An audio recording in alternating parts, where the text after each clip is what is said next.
Hello, welcome to Bright Mathematical Solutions. We are looking at the solution to the theory parts of the 2022-2023 NABTEB examination. And today we are at question 7a, Roman figure 1, which says if log base 10 3 equals 0.4771 and log base 10 5 equals 0.6990, evaluate without using table log 75.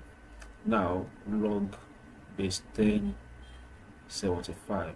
So since we've been given that log 3 is this and log 5 is this, so it is our responsibility to express this in form of the log that we are given.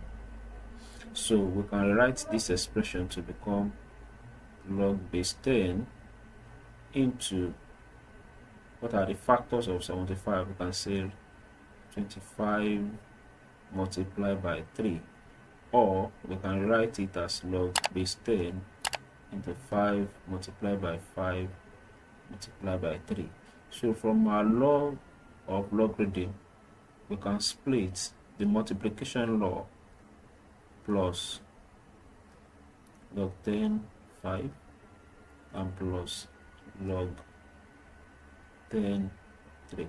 So since we are given that log 5 is, so we are going to write it 0.6990 plus 0.6990 plus 0.4771.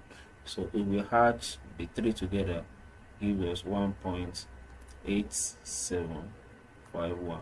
So thank you very much. If you have any question, please put it in the comment section. Till I see you next time, please subscribe to this channel. Thank you.